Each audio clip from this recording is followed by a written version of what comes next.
Fala pessoal, Janser aqui. O vídeo de hoje é um vídeo aqui um pouco diferente, né? A gente vai falar um pouco aqui sobre o operador switch, porque nas próximas aulas do nosso curso React Native a gente vai precisar entender esse operador. Então, ele é bem simples. Eu diria, né, que esse switch, o operador switch, ele é como se fosse um if-else, só que com a sintaxe um pouco diferente e dentro de um loop, né? Então, basicamente a gente tem aqui, né, esse código que eu já escrevi, e se a gente for dar uma analisada aqui, a gente pode ver que a gente usa, né, o operador switch, a gente usa aqui entre parênteses, né, passa como argumento algum variável, algum objeto, alguma lista, algum dado que a gente vai analisar. E esse dado que a gente vai analisar, no caso aqui é a variável fruta, né, caso a gente vai analisar por casos, né, então aqui tem case laranja, né, a string laranja. Então, caso a nossa variável fruta for igual a laranja, eu vou performar alguma ação. Nesse caso aqui, né, o console.log, estou escrevendo no console laranja, são R$ 2 o pacote, que a gente pode ver aqui no nosso console. E a gente tem outros casos, né? Aqui no caso eu coloquei um caso de manga, né? A string manga. Então, se a nossa fruta for igual manga, né? For igual a string manga, a gente vai escrever no console, né? Mangas são R$ 3 o pacote.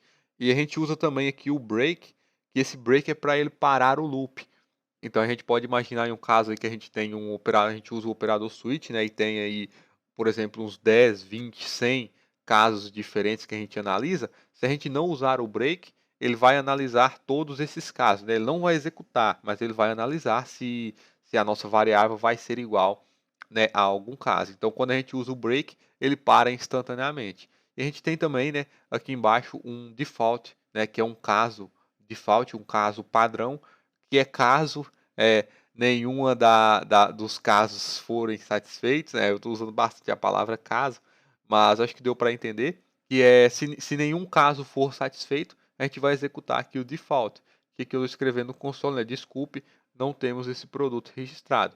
Então, se eu altero aqui o valor dessa nossa variável fruta, que está aqui laranja, eu vou colocar manga, né? Se eu coloco manga, a gente pode ver que no console, né, mangas são R$ 3 o pacote. Se eu colocar, por exemplo, abacaxi, a gente já vê que no console, né, desculpe, não temos esse produto registrado. Então, o Switch Operator, de forma bem simples, é isso. A gente tem alguns casos diferentes, porque aqui a gente está analisando, né, usando o switch em uma variável, né, a variável fruta. Mas eu posso também usar, por exemplo, em um objeto, né? Eu tenho aqui já escrito o código, que é basicamente, né, a gente tem aqui um objeto, né, o objeto frutas, agora a gente tem fruta 1 e fruta 2, né, como propriedade desse objeto. E o fruta 1 ele é laranja, né, a string laranja, e o fruta 2 é a string manga. Então aqui eu aplico o switch, né, de frutas.fruta 1, né, eu estou acessando a propriedade fruta 1 do nosso objeto. E aqui, né, como é laranja, a gente tem aqui no console, né, laranja são R$ 2 o pacote. Se eu analiso a fruta 2, né, mangas são R$ 3 o pacote. Aqui se eu usar fruta 3, né, ele já vai cair em um default, no padrão, né, porque o fruta 3 ele não existe, né, nesse caso aqui ele é undefined, então a gente volta aqui no default, né, no caso padrão. E nós temos também, a gente pode fazer isso em uma lista, né, eu tenho aqui um código, um exemplo com uma lista, né, uma lista com a string laranja e manga, e eu acesso aqui o switch frutas, né, o índice 0, e aqui a gente faz essa verificação.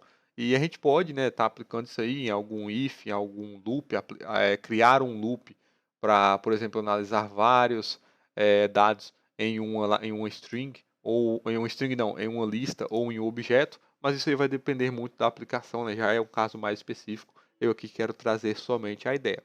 Beleza? Então eu espero que eu tenha ajudado. Qualquer dúvida, pode deixar um comentário logo abaixo.